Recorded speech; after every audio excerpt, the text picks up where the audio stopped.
안녕하세요. 양봉업자입니다. 일단 우려하던 대로 이란 전쟁이 터졌고 지금 나스닥이 어제는 좀 말아 올렸지만 지금 아시아장에서 다시 빠지면서 지금 한 0.9% 빠지고 있고요. 지금 코스피 코스닥이 좀 크게 빠지고 있어요. 코스피가 6.3% 정도 빠지고 있고 코스닥이 지금 3% 빠지고 있거든요. 그리고 니케이도 지금 봤을 때 3% 가까이 빠지고 있고, 그래서 전체적으로 아시아장 분위기가 지금 좋지 않습니다. 나스닥도 지금 안 좋고요. 그래서 지금 한번 관점을 업데이트를 해보도록 하겠습니다. 일단 지난번 제가 나스닥 관점이 어떻게 됐는지를 한번 복기를 해볼게요. 제가 계속해서 저는 숏관점을 일단 주장을 했었습니다. 숏관점의 근거는 뭐였냐? 일단 이 자리에서부터 제가 숏관점을 주장을 했는데, 일단 20주 이평이 이탈이 됐기 때문에 저는 상방을 볼 수가 없다라는 게 주요 근거였습니다. 근데 이제 2월 25일 이 자리에서 제가 엔비디아 실적 발표가 예정이 돼 있는데, 일단 엔비디아는 실적이 잘 나올 것 같아서 일단 숏을 정리를 하고 엔비디아 롱으로 갈아타겠다고 말씀을 드렸고요. 그리고 이제 숏 입장에서 가장 좋은 패턴은 이 왼쪽에 꼬리들을 먹고 엔비디아 실적 발표를 호재를 힘입어서 꼬리를 먹고 다시 빠질 때, 그때가 오히려 제대로 된 숏 타점이라고 말씀을 드렸습니다. 근데 지금 결과론적으로 왼쪽에 고점을 먹고 전쟁 이슈가 터지면서 음봉이 나오면서 20주평 아래로 깨졌고요. 그리고 주말 사이에 전쟁이 터져서 이제 개파락으로 출발했지만 어제 쫙 양봉으로 말아 올려줬거든요. 지금 거의 저점 대비해서 한 1.5% 올려줬는데 지금 아시아장에서 다시 그대로 말아 내리고 있는 상태입니다. 그래서 아마 롱을 봤던 분들은 어제 양봉을 봤을 때 아마 다들 이제 좋아했겠죠? 이제 전쟁을 선반영했구나라고 싶었는데 아마 지금 또 다시 음봉을 말아 올리고 내리고 있어서 좀 머리가 뜨거우실 겁니다. 근데 저는 어떻게 보냐면, 사실 여기서 지금 상방 페이크 돌파가 나오고 빠졌기 때문에 오히려 그냥 이제 전저점 이탈은 기정사실로 봐야 될 것 같고요.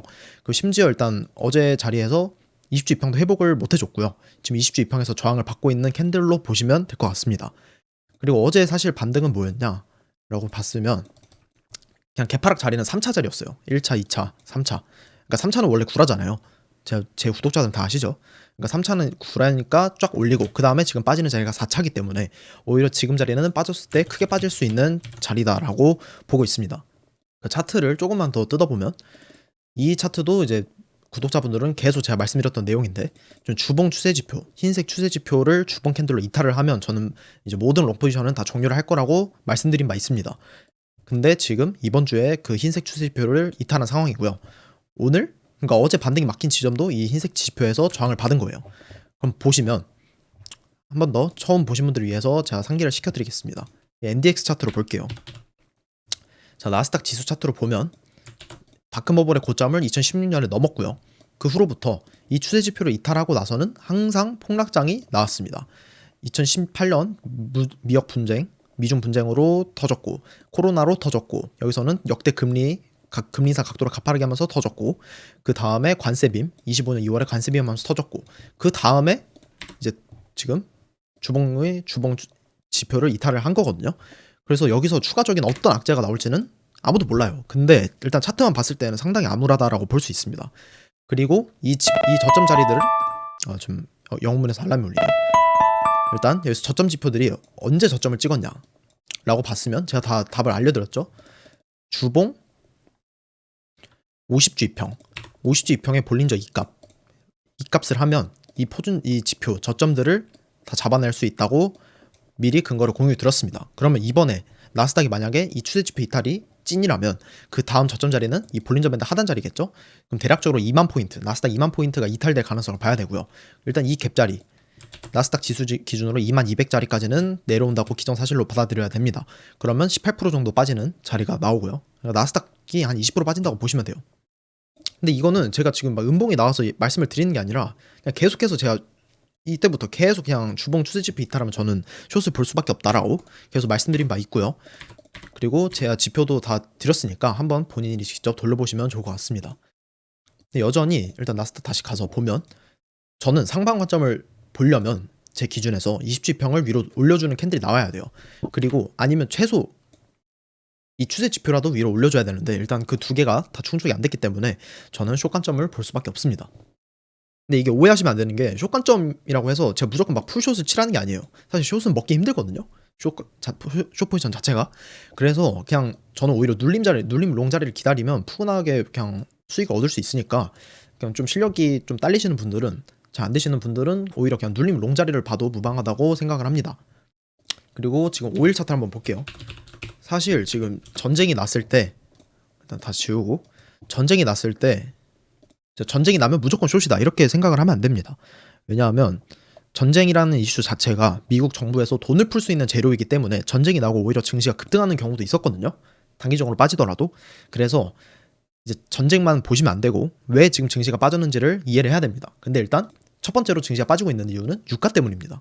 이란이 호르무즈 해협을 봉쇄를 하게 되면 인플레 우려가 커지고, 인플레 우려가 커지면 금리 인하 기대감이 없어지기 때문에 그로 인해서 지금 증시가 빠지는 걸로 이해를 하셔야 되고요. 일단 유가 차트 같은 경우를 보면 일단 고점끼리 추세선을 이어봤을 때 일단 하락 수렴을 하락 추세를 지금 다 갭으로 돌파를 해버렸어요.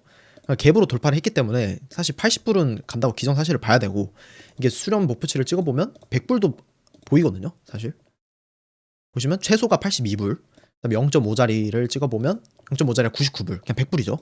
그러니까 100불을 간다고 봐야 될 수 있습니다. 뭐 간다고 확정은 할 수 없지만 일단 100불까지 열려있는 것부터가 일단 증시엔 부담이고요. 그러면 유가가 만약에 여기서 빠지려면 미국이랑 이란이 휴전을 빨리 하면 되겠죠. 근데 과연 그럴 가능성이 있느냐라고 봤을 때 단기간에 끝낼 가능성 거의 0에 수렴하고요. 그럼 설사 단기간에 끝난다 하더라도 그러면 증시가 급반등을 보여줄 수 있을까라고 물어본다면 저는 아니라고 생각을 합니다. 사실 이 유가, 지금 딱 모든 대중들이 생각을 했을 때 유가가 지금 증시 급락의 이유, 그러니까 전쟁 유가 뭐 이런 게 급락의 이유라고 보시지만 저는 이거는 그냥 끼워 맞추기보다는 그냥 표면적인 이유라고 생각을 하고요. 사실 그 뒤에는 이 미국 금융이 지금 무너진다기보다는 미국 금융이 살짝 흔들리고 있다고 보고 있습니다. 그리고 그로 인해서 지금 하락이 나오는 거라고 생각을 하고요. 그 근거를 한번 말씀을 드리도록 하겠습니다. 일단은 이 차트는 XLF라고 금융주를 모아둔 ETF예요. 은행들만 모여있는 차트죠. 은행, 뭐 상호펀드 이런 애들. 근데 얘네 차트를 보면, 월봉 차트를 보면 지금 혼자 2개월 동안 장대 연봉 2개를 뽑았어요. 나스닥은 횡보를 하는 와중에 얘네들은 두 개를 그냥 장대 연봉을 뽑아버렸거든요. 근데 이슈를 보면 블루 아월이라고 상호펀드, 얘네가 환매 중단을 하는 이슈가 하나 있었습니다. 이런 신용 불안 같은 경우를 제일 빨리 반영하는 게 금융주 주가입니다. 그러니까 주가는 모든 걸 선반영하잖아요. 그러니까 금융주 주가가 흔들린다는 거는 신용 불안을 반영을 하고 있다고 보시면 되고요. 금융주가 근데 여기서 주의해야 되는 게 금융주의 약세는 사실 그냥 일반 종목들의 약세로 보시면 안 됩니다. 왜냐면 일반 빅테크, 그러니까 미국 기업들이 대출을 일으켜서 자본 투자를 하는데 그 대출을 해준 애들이 이 금융주들이에요. 미국 금융주들. 그러니까 미국 금융주들의 주가 하락을 그냥 몇 종목 단순히 빠지는 문제라고 보시면 안 되고요. 근데 나스닥이랑 다르게 금융주 주가 차트가 지금 혼자 무너지고 있다는 점을 일단 특이하게 봐야 될 것 같습니다. 일단 이 그러니까 2달 동안 음봉이 터질 때 거래량이 세게 터졌거든요. 이거는 일단 상당히 의심스럽다고 봐야 되고요. 나스닥 차트랑 봤을 때도 약세 차트고. 그리고 왜 금융주 주가 하락이 문제냐라고 보면 일단 금융주 주가 하락은 금융주들이 회사채를 발행할 때 수요 약화를 만듭니다. 근데 회사채 수요가 약화가 되면 금리는 오르게 되죠. 회사채 금리는. 그러면 크레딧 스프레드가 벌어지고 CDS 프리미엄이 상승을 하게 됩니다. 이 CDS 프리미엄은 이제 오라클 사례를 보시면 돼요. 오라클이 최근에 이제 급락을 했던 이유가 CDS 프리미엄이 급등을 하면서 자본 조달 어려움을 겪게 되고, 그럼 자본 조달 비용이 증가를 하게 되면 다시 순환으로 금융주 주가는 다시 하락을 하게 됩니다. 이렇게 연쇄 부도가 나게 되거든요. 그래서 일단 현 시점에서 금융주 차트를 상당히 중요하게 보셔야 됩니다. 금융주 차트를 보면 일단 제가 2평을 한번 켜볼게요. 지금 이게 빨간색이 60G평이고 파란색이 120G평이에요. 나스닥은 지금 20G평에서 왔다 갔다 하잖아요. 이탈은 하긴 했지만. 근데 금융주 차트는 이미 60G평까지 조정이 나와버렸어요. 그리고 지금 어제도 60G평을 회복을 못 해줬고요. 나스닥이 올려줄 때. 그리고 지금 나스닥이 0.9% 선물 빠지고 있으니까 또 개파락으로 출발을 하겠죠. 그렇게 되면 60G평 이탈이 확정이 되게 되면 얘는 혼자 나스닥이 60G평까지 하락하는 동안 얘는 혼자 이제 120G평까지 빠지게 돼요. 그러면 금융주에서 일단 문제가 하나 계속 터질 거라고 볼 수가 있고요. 그러니까 블루 아월 사태가 이쯤에서 터졌고, 이쯤에서 터지면서 금융주가 박살이 났죠. 근데 여기서 하나 또 터질 때 블루 아월 같은 또 다른 문제가 하나 또 터질 겁니다. 그러면 그때 또 시장은 반영을 하면서 또 나스닥이 또 추가 폭락이 나오겠죠. 그래서 이런 식으로 금융주의 차트가 상당히 안 좋은 모습을 볼 수가 있고요. 그리고 보시면 이 차트가 뭐냐면 하락 다이버전스예요. 그러니까 고점을 계속 올리긴 하는데 하락 힘이 누적이 되니까 급락이 나온 거거든요. 그러니까 이 트랩, 상방 트랩이 나오고 급락이 나왔다. 그럼 하락 다이버전스도 누적이 돼 있고 트랩도 패턴이 나왔고, 그래서 금융주 차트가 지금 상당히 안 좋다라고 보입니다. 그러니까 결국 이제 결론이 뭐냐면, 전쟁이 끝나더라도 사실 전쟁은 표면적인 이유고 하락에 대한, 이 금융주 차트를 잘 보셔야 된다. 금융주 차트가 지금 상당히 안 좋고, 이 우측 저항선, 이 오른쪽 추세선을 이제 상방 돌파하기 전까지는 이제 나스닥 롱을 좀 보기는 어렵지 않을까라고 생각을 하고 있고요. 그리고 빅스 차트를 한번 볼게요. 빅스를 보면 빅스도 우려한 대로 지금 수렴이 상방으로 돌파되고 있는 상태입니다. 이게 왜 그러냐면, 보시면 제가 미리 그려놨는데, 스레드를 보신 분들은 아실 거예요. 제가 계속 공유드렸던 걸. 그러니까 여기서 하락 추세선 돌파하면 코로나 빔이 터졌고요. 그러면서 빅스 80 갔고, 여기서는 2021년에 빅스가 추세선을 돌파하고 22년 대세 하락장이 나왔습니다. 이때는 빅스가 40, 한 37까지 갔고, 그 다음에 24년 7월에 하락 추세선 뚫고 엔캐리 청산 빔이 터지면서 빅스가 60까지 갔고요. 그 다음에는 25년 3월에 빅스가 추세선을 뚫고 관세 빔이 터졌습니다. 근데 그 다음에 지금 빅스가 하락 추세선을 돌파한 상태고, 지금 이란 전쟁이 나오면서 이제 수렴 돌파가 확정이 됐어요. 이렇게 그리면 이제 수렴 돌파가 확정이 됐죠. 이란 전쟁이 터지면서. 근데 사실 이란 전쟁은 그냥 제로일 뿐이지, 차트가 이렇게 셋업이 완성이 됐기 때문에 뭐 또 다른 이제 불안이 터지면 이제 끝도 없이 이렇게 올라가게 돼요. 그래서 저는 빅스 차트 같은 경우에는 40까지는 열어놔야 된다고 보고 있습니다. 뭐 40에서 막힐지 뭐 더 갈지는 모르겠지만, 일단 최소 40까지는 롱을 기다려보는 게 좋지 않을까라고 생각을 하고 있습니다. 자, 그러면 이제 나스닥 관점이 이렇게 하면 된 것 같고, 일단 비트코인을 한번 가볼게요. 일단 비트코인 같은 경우에는 좀 뭔가 놀라운 지금 모습을 보여주고 있긴 해요. 사실 전쟁이 이때 터졌거든요. 그러니까 전쟁이 주말장 이때 주말이 나오고, 이제 2월 28일에 전쟁이 터지면서 급락이 나왔는데, 몇 프로 더 급락이 나왔죠? 한 4% 급락이 나왔는데, 이걸 다 말아 올려주는 흐름이 나왔고, 오히려 어제, 그러니까 3월 2일에 전쟁 전보다 더 놀라운 퍼포먼스를 보여주긴 했습니다. 그래서 4% 가까이 상승이 나와주는 흐름이 보였는데, 사실 저는 일단 나스닥 흐름이, 그러니까 나스닥이 지금 저는 안 좋게 보잖아요. 근데 과연 나스닥이 급락을 할 때 비트코인이 올라갈 수 있을까라는 일단 의문은 있습니다. 그래서 나스닥이 좀 부정적인 관점에서 비트코인을 적극적으로 롱을 찾기는 좀 어려울 것 같고요. 그래서 제가 계속 말씀드리는 거는, 비트코인이 바닥에 다 와간다는 관점은 보고 있지만, 사실 나스닥이 바닥이 전 아니라고 생각을 하기 때문에 이런 패턴을 만들지 않을까라고 보고 있어요. 이런 패턴. 그러니까 지금 바로 막 V자 반등 어려울 것 같고요. 비트 혼자 독주 랠리 어려울 것 같고, 그러니까 나스닥보다는 덜 빠지고, 나스닥이 빠지면 같이 빠지겠지만 덜 빠지고, 나스닥이 오르면 더 세게 튀어오르면서 이런 식으로 다이버전스를 찍는 패턴을 만들지 않을까라고 생각을 합니다. 그래서 DC의 관점에서는 비트코인은 여전히 매력적인 자리라고 보고 있고요. 거치식으로 몰빵하는 자리는 사실 아니라고 보고 있습니다. 나스닥 때문에. 그래서 비트는 이 정도 보면 될 것 같고, 이제 대망의 코스피랑 코스닥을 한번 보겠습니다. 일단 유가 하락에 제일 직격탄을 받는 나라가 한국이랑 대만, 그리고 일본 뭐 이렇게라고 하죠. 그래서 지금 니케이 지수 같은 경우에도 3% 빠지고 있고, 코스피는 그동안 많이 올랐으니까 6% 빠지고 있고, 코스닥도 지금 3.6% 정도 빠지고 있습니다. 근데 이제 니케이, 코스피, 코스닥 중에 어떤 차트가 제일 안 좋냐라고 보면 사실 코스닥이 지금 제일 안 좋아요. 왜냐하면 코스피는 봐봐요. 쫙 오르고 외봉에서 빠지는 거예요. 그러니까 외봉에서 빠지면 바로 이렇게 바로 못 빠져요. 그러니까 무조건 아니지만 적어도 이렇게 쌍봉을 만드는 흐름이 나와야 되거든요. 폭락이 나오려면. 그래서 코스피는 사실 여기서 물린 분들이 있어도 탈출 자리는 줄 거라고 보입니다.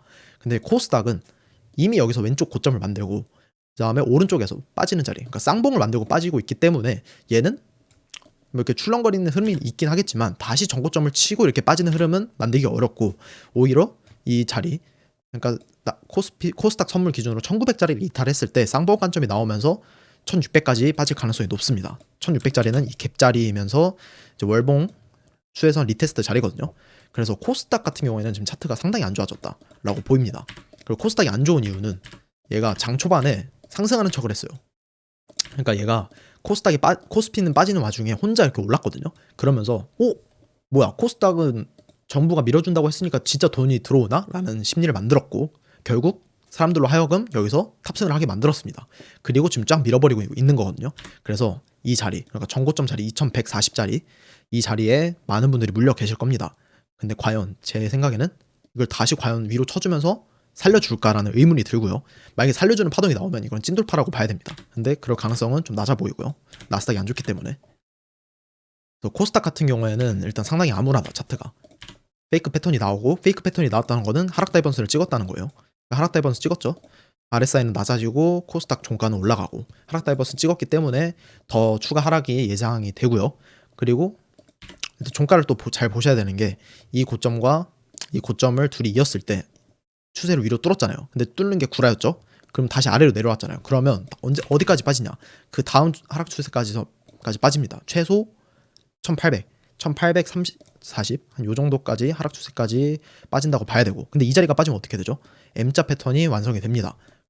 그럼 여기서 저항, 리테스트 저항이 나오면 다시 이렇게 빠지는 1658까지 빠지는 패턴이 나올 수가 있어요. 그래서 코스닥은 무리하게 롱배팅을 하시면 안 된다라고 보고 있습니다. 제가 이제 코스닥은 사실 이건 코스닥 지수 선물이고, 코스닥 지수 기준으로 2000, 3000 뭐 갈 수 있다고 생각을 합니다. 나스닥 지수가 저점을 찍으면. 근데 지금은 아닐 것 같아요. 패턴을 봤을 때. 왜냐면 제가 여기서 롱가점을 냈잖아요. 여기부터 롱가점을 내서 여기서 먹었어요. 근데 지금 자리는 상방을 낼 수 없을 것 같습니다. 페이크 패턴이 나오면서 지금 나스닥도 안 좋기 때문에.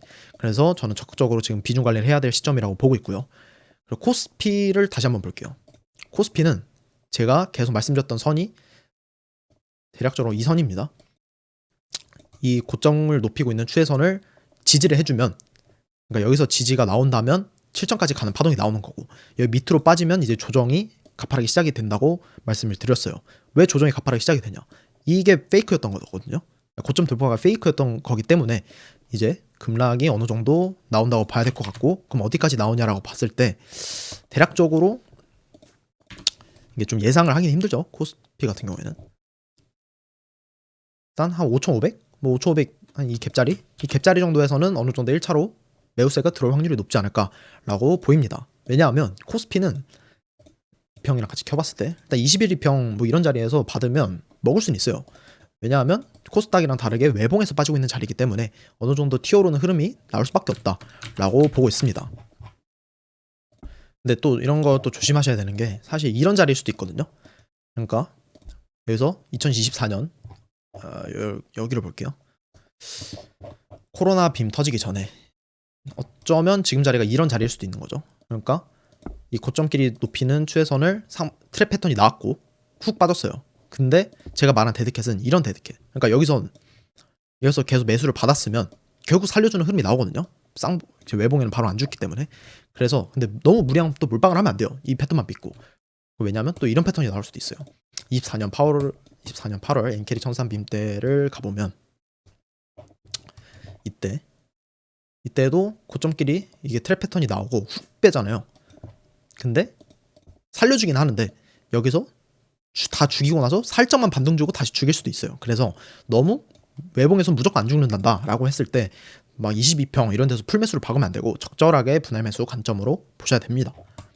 그래서 이 정도 보면 될 것 같고, 사실 지금 코스피가 이제 전 세계 증시를 선도로 했는데 반도체 지수 상승을 견인하면서 코스피도 빠지고 코스닥도 빠지고 있기 때문에 나스닥도 다시 전저점 이탈 가능성은 훨씬 높아졌다라고 보입니다. 일단 제 지금 현재 포지션을 공유를 드리면, 일단 골드롱은 다 나갔고요. 골드롱은 저번 영상에서 말씀드린 골드롱은 이제 여기서 다 입절이 나갔고, 그리고 어제 잡은 MSTR도 단타로 다 나갔습니다. 일단 나스닥 차트가 안 좋았기 때문에 MSTR은 다 나갔고, 제가 여기서 공유 드렸죠. 여기서 공유 드리고 딱 오르더니 다시 빠지고 지금 여기서 종가에서 다 나갔고, 그 다음에 지금 현재 잡고 있는 포지션이 나스닥 숏을 이때 쳤고요. 오전에 점심 먹으면서 12시쯤에 쳤고, 그다음에 코스닥 숏을 지금 좀 세게 들어갔습니다. 코스닥 숏을 지금 한 8,000 정도 들어갔는데 일단 선물 숏을 들어갔고, 근데 그게 6월 만기까지여가지고 한번 좀 끌고 가볼 생각입니다. 그래서 이 정도 일단 영상 보시면 될 것 같습니다. 도움이 되셨다면 좋아요, 댓글 한 번씩 부탁드립니다. 감사합니다.